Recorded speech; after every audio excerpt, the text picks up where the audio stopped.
wasn't very good with technology, but she was always a really good letter writer. And I'd like to thank my mother-in-law for hanging on to these.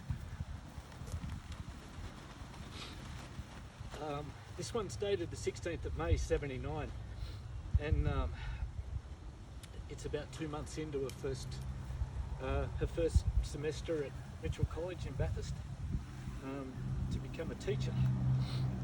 And she, from what I gather from the pile of letters, she wrote one home every week. But I've picked out the bits that are fairly important for today.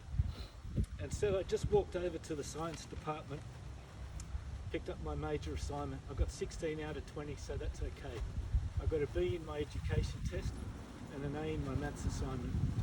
We still don't know the results of our maths test yet.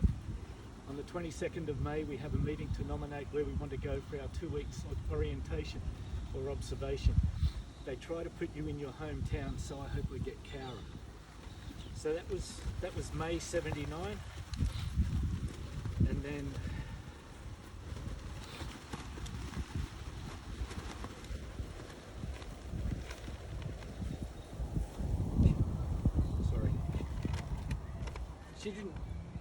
she didn't actually date this one, but it's obviously after this, and I think it's Joan's writing up the top. It's something about July and it's crossed out.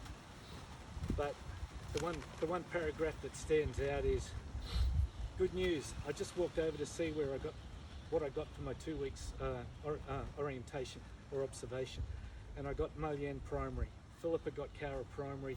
Helen Simmons, who some might know, got Mullian Infants, and Simmons got the convent. I'm glad I got Mullian. Philippa wanted it too.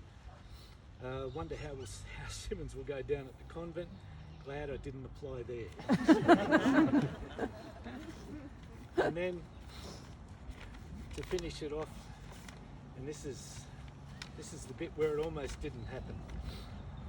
2 girls in the hut left college yesterday. One was doing business, but she got a job in the CES, and the other was doing general primary, and she left because she was depressed and didn't see any chance of a job at the end. It sure does sound appealing, getting a 9-to-5 job with no homework and a good wage. I might be inclined to consider a job seriously if one came up. All the 4th, 5th and 6th semesters are certain that they're not going to get jobs when they leave, so it seems pretty silly training away 3 years. Well, we all know that didn't turn out that way, so I'd like to thank you all for this.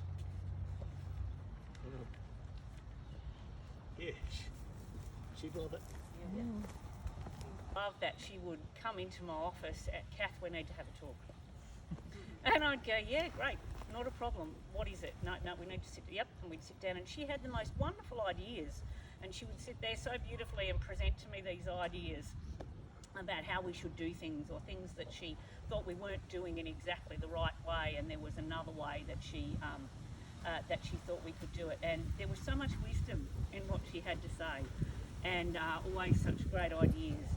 And as I say, I didn't get a lot of, I worked with her when I used to come into Mullian back in 2003, 2004, and we shared students. I was working as an itinerant sport teacher, and I'll always remember her worksheets, and they were always handwritten at that point still, and homework sheets, and I was in awe of her classroom. I casual taught in her classroom a few times, and was in awe of what she did. And I know that as a principal, when I came back years later, people would request to have their kids in Jo's class all the time. I got so many phone calls. You know, can they please have Mrs. Reeves? I just need Mrs. Reeves to look after my child.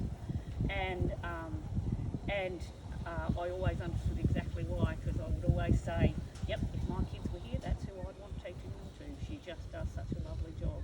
And we've got proof of that in a number of her students here today who are teaching with us, and the story continues, and that's the way that it needs to be. We've left some dirt out if people would like to put some dirt on the tree in terms of planting. You are so welcome to come in and do that. As I say, Jo was never one big for fanfare. I did get that, and so I didn't want to make this really formal and lots of fanfare today. I wanted it to be something that would reflect what she would want. So please put some soil down for her. Stop and take some time and think about her, like we do all the time, and we certainly will.